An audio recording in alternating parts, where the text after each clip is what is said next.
Hi, everybody. My name is Dora Kurimay. I'm an author, performance coach, and former professional table tennis player in New York. You are listening to the Game Sat Match podcast. Have you ever wondered how the greats of any industry are always able to perform at a high level even under pressure? What is their secret?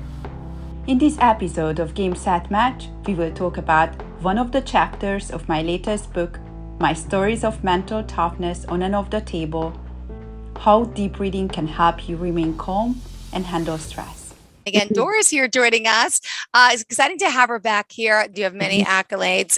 You are a performance coach. You're also a writer, an athlete yourself, and so much more. And let's do a little recap from last week. Always have to ask, though, before that, tell us about yourself, your work, and how you can help our listeners. I'm a mental performance coach. I'm the founder of Dora Kurimay Incorporation. My background is in psychology. I have 2 master's degrees actually in psychology and sports psychology as well. I'm also the chair of the USA Table Tennis Diversity, Equity, and Inclusion Committee. I'm a certified mental performance consultant by the Association of Applied Sports Psychology. And I'm also a European table tennis champion in teams. And yes, my background is in table tennis. I have a couple of other titles. I played for the Hungarian national team for 6 years. Wow. I was also ranked top 10 in the US as well. So I was at Europe and US as well. Yes. Well, to me, that sounds stressful. There's so much to remember, but not you. You're a champ. And last week's topic we talked about stress, right? Yes, we talked about stress last week. Specifically how to handle stress like the pros and the importance of well-being. Stress management skills are very important and it's beneficial for everyone, for sure. Right.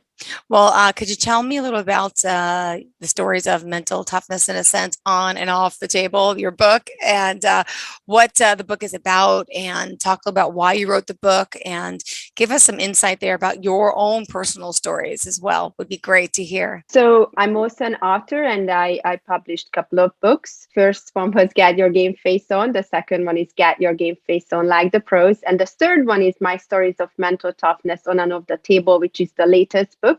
And that's what it would be great to talk about it. In this book, I'm sharing 11 of my life stories, but I thought it would be great to share because I had hard-won life lessons and everyone can learn more through stories. And that's why I tried 11 of my life stories. But I created My Stories of Mental Toughness on and off the Table chapters and episodes during 2020 COVID-19 in New York, because it gave me time to reflect on my learning experiences. And sport and life are like a camera, focusing on what's important, capture the good times, develop from the negative ones.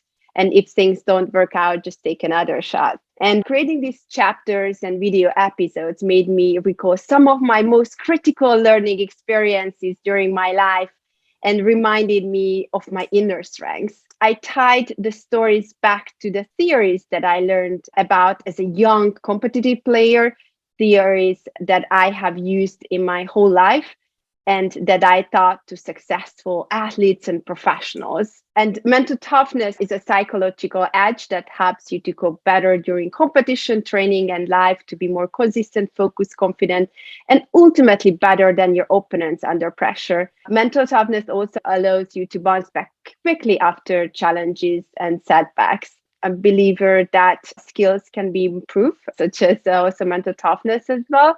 And I'm passionate about sharing my wisdom through stories. So everyone likes stories, and it provides a way to relate to others' experiences and learn through them. And also in each chapter and episode, I conclude with mental toughness tips that can be useful for everyone, basically. So who in particular made you write this book? I know you had a friend. So the whole idea came that just talking with a friend, I like theories and also technique. And we talked about just teaching. And we talked about that learning through stories is way more effective than teaching techniques and theories, since everyone can relate to stories more. So he was specifically basically asking about stories. And that conversation, I started to think about stories that would be great to share with others, since I've been through so many challenging life situations on and off the table. And it was a great challenge to share 11 of my life learning lessons in the book. And I've also created a video series to go along with the chapters in the book. In general, for me, it's easier to talk about theories and techniques. And I know stories are so important. So that's what made me to write this book. And so who do you recommend reading this book? I recommend reading it basically to anyone who likes and relate to sports. So from recreational players to competitive and even elite players or athletes as well. I also think coaches, parents, teachers, and other professionals could also gain insights from reading the book. And I believe that the principles of sports psychology, which is what the book is ultimately about, can apply to all aspects of your life. And whether with public speaking, being a great parent, or developing your skills as an athlete, this collection of 11 of stories from my life offers insights on gaining psychological edge and attaining mental toughness. Wow, amazing. And would you like to maybe recommend to some people out there to read the book? I'm assuming athletes, but even players, I mean, even just teachers, professionals in general, but anyone can read the book, right? But do you have anyone in mind particularly that are really enjoying it? These are short stories, and I cover many different topics, and how the title also explains, it's on and off the table. So it's not just table tennis, it's outside of table tennis as well. How I said, reading stories and hearing stories, people can relate to more and learn from them more, basically. Got it. And also, can I ask you a little bit more specifically what's emphasized in the book? I emphasize the importance of having fun, of finding a place to develop your talents and facilitate an optimal motivational climate by understanding your own or your children's or your athletes' motivations and needs. And in this book, I describe how to adjust and how to move on to new challenges. Adjustment is crucial, especially now when almost everything is unpredictable regarding near future. And we have to adopt and learn new skills such as stress management, coping skills, self-care routine, and deal with uncertainties. For sure. Absolutely. And now let me just ask, let's see, you're in New York? Yes, I'm in New York. And you're doing your coaching virtually though. So you don't have to be in the New York area, right? Everything we're talking about today can be done virtually and online as well. Yes, absolutely. Just making sure. How many chapters are in the book specifically, if you don't mind, and some of the hot topics you want to share maybe that you've covered in the book? I shared 11 of my life stories and tied back every story to different aspects of sports psychology. And the stories covers topics like motivation, goal setting, teamwork, visualization, adjusting, pre-performance routine, breathing, public speaking, recovery, and coaching and mentorship. So these are the main topics. Got it. Yeah. And in particular, I know there's the motivational chapter, goal setting. Do you want to talk a little bit about each chapter specifically, or? So maybe highlight chapter 7. So in this chapter, it's about breathing and remaining calm, and what mental toughness techniques did I use while night wreck diving. I will share this story. It's a tough one. So breathing, remaining calm, and focusing on the activity by itself are some of the most essential mental toughness techniques, and it's also mindfulness techniques. Breathing is especially important diving under the water, because if you're not breathing properly and consistently, it can be very dangerous. Yeah. The less oxygen you are using from your tank, the better it is. And the more anxious and the more nervous you are, the more oxygen you are using from your tank. So running out oxygen from your tank can be very dangerous. So I will share my first night wreck diving experience, and also what breathing techniques I used along with other mental toughness techniques to remain calm in the deep ocean. So I was excited to do my scuba diving PADI certification in the Philippines at Sangat Island in 2010. Oh, wow. Yes, and it was a very intensive training. I was new to the sport, but I just enjoyed being under the water, and it was easy and it felt relaxing to dive, and it cleared my mind. I loved the colors of the water, the seabird. I also noticed the more relaxed I am, the easier the dive is.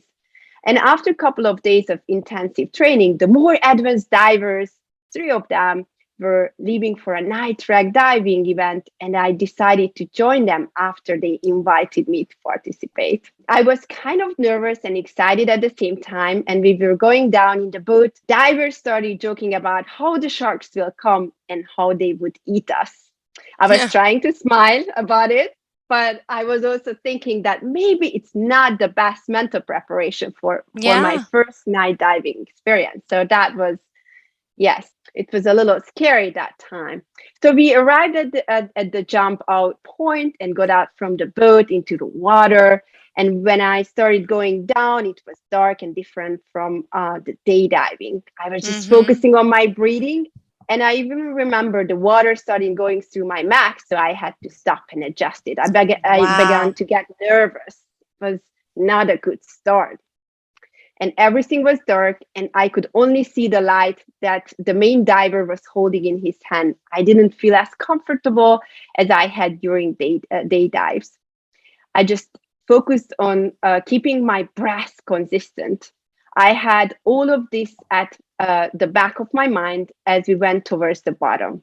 It was really busy, a descent filled with seeing creatures and impending blackness below. And after a couple of minutes, we were at the bottom. Without realizing it, I gotten caught in a current. I had never experienced being stuck in a current. I got swept away. I simply lost control. I was totally freaking out, and I kept floating away from my group until someone finally swam after me and pulled me back to the others. It was at this point I started to worry about losing my life. I was really relieved to have been rescued from the current, but still kind of shocked about what had occurred. I hadn't planned for this, right?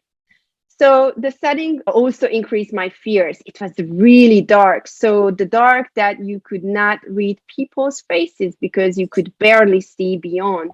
But I tried to signal I was okay, even I wasn't.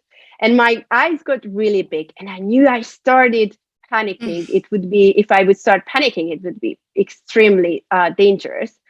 So nevertheless, I felt like I could almost not stop my tears from coming. Aww. So it was exact that moment when I realized I needed to do something to calm myself down. And I remembered my breathing exercise that I used to do before my matches. Yeah. So I made myself focus on my breathing and recalled a good memory that helped me to get back to my normal breathing level, and also adjusting my emotions. So I told myself everything okay and just focus on my swimming and breathing. I had to shake off my fear in only a couple of minutes to be able to keep up with 3 other divers. I told myself, focus on my swimming, one stroke and another. It helped me to concentrate on a specific task, and evening out my breathing, which helped me to calm my mind and keep my emotions in check. And under the water, yes, that was kind of a story. So I also, because you can't talk, I signaled everything is okay to the other divers. From there, we went into the wrecks. And I was hoping that we are not going to meet any sharks. There were so many fish and sea animals to see, so many creatures, and everything went back to normal. So I started to really enjoying the dive afterwards. When we finished the diving, we waited at the last point when we had to stop for decompression along the way before we can go to the surface. While we were waiting, there was another fish which came again, and the fish was nice, colorful, but really large, and it started poking me with its nose. So I got scared and accidentally went higher, I suppose, for the decompression routine. So after this incident, we had to restart our decompression stop since I moved up in the water. But I just kept focusing on my breathing and repeated myself, everything is okay. So after this experience, we arrived at the surface, and ultimately we just relieved that it was kind of a big adventure, right? So I was very proud the way I handled the unexpected situation, and I could handle my fears And definitely, I never imagined that I have to use my breathing exercise, my self-talk, and just focusing the activity by itself. So I share this story because you can use mental toughness techniques in any high pressure situation. It doesn't matter where you are. So that breathing is one of the most easiest, but also the most useful technique in life in general. All right. So when can we use this breathing technique? And, you say anyone can benefit from deep breathing techniques, right? Even what about with COVID-19 and the recovery process? Yes, so everyone can benefit from breathing technique, and it can play an especially important role in COVID-19 recovery process. These exercises, what I will share, the breathing technique can be started at home during self isolation, and it can be easily incorporated into a daily routine. So I have to say that you want to differentiate chest breathing and abdominal breathing, which is kind of deep breathing. So chest breathing is shallow breathing. So whenever someone is anxious, they might not even aware that they are breathing this way, and that's not helping with your energy when you're having a chest breathing. But deep breathing means that basically you breathe into your stomach, into your belly, and it has many positive effects because your blood oxygen level increasing if you are breathing into your belly. So it's good for everything. Yes, I don't know if you have ever done deep breathing or you're focusing on your breathing. No, you got me thinking about it now. I'm talking about deep diving. My gosh. Wow. So, okay, whenever you're in a high pressure situation, clearly these things could benefit. You got to focus on the breathing and do it consistently. Could you just help me 1 second? Show me a deep breathing. Like, how do you start it? Just so I could, as an example. Okay. Yes. No, that's very good. So get in a comfortable position and basically breathe in through your nose. Let your belly fill with air. Okay. And breathe out through your nose. And, it can be a good thing to place one of your hand on your chest, the other one on your belly, and breathe in, feel your belly rise. And as you breathe out, feel your belly lower. And the hand on your belly should move more than the other hands on your chest. Okay, so let's do it like 3 times. Yeah. So breathe in, and your belly should rise, and breathe out. And again, breathe in through your nose. And after, breathe out through your nose. And the goal, and just keep doing that, the goal is that your belly rises. Okay, yeah. So not your chest. So that means correct. that you're breathing deeply, in your belly. And also it's very good that, so when you breathe in, also it's important, you can count as well. So it can be also a good ratio to start 4-4-7. So breathe in through your nose, hold it 4 seconds, and after exhale for 7 seconds. That's longer, but the exhalation is releasing the tension. That's very important. And also one more thing can be also very useful, also just imagining that when you're breathing in, the energy is coming, you are getting energy, and when you're breathing out, you're releasing the stress. So the stress is going away. That's why also getting sleepy. I'm feeling calm and relaxed. I never really sat here and tried that whole 4-4-7 rule. Interesting. Wow. And this can be used anytime. Breathing is very important because the stress cycle is reflected in breath as well. So we want to focus on, even just focusing on our breathing when we are stressing out can be really relaxing and calming. So even there is mindfulness breathing, which is a little different. So when you're doing mindfulness breathing, you're just gently focusing your attention on your breath. It's a little bit different. So you can just begin noticing the breath coming in and out, and just focusing on your breathing just helps you to be mindful and also relaxing your body. Because I'm pretty sure you experience that when you start focusing on your breathing, you might experience that, or you realize your shoulders are tight or shoulders not as relaxed. So you can also, when you're doing your breathing, you can just relax, focusing on shoulders and focusing also keeping your breathing consistent as well. and focusing on your deep breathing as well. I like it. Thank you for sharing this. What else did you want to share? We're almost out of time. My gosh.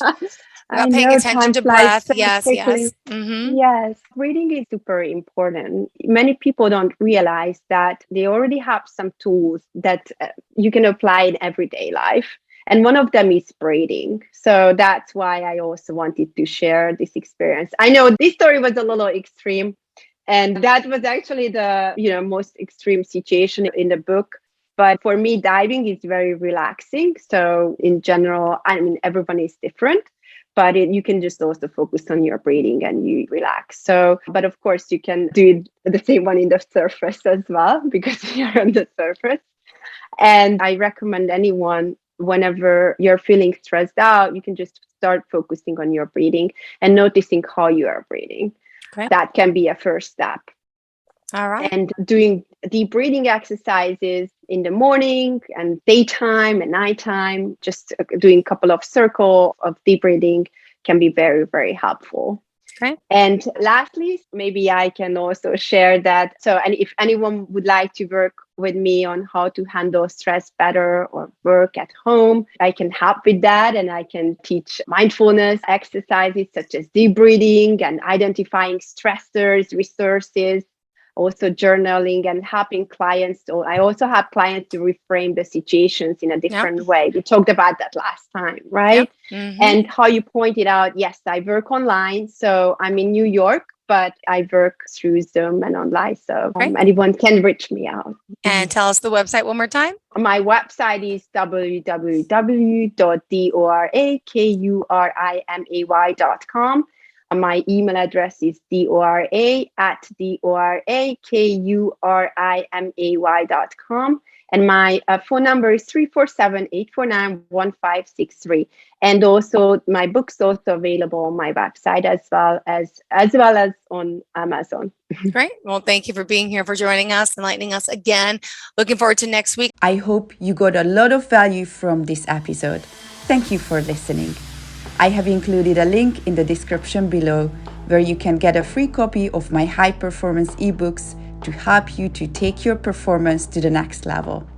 Until next time, take care.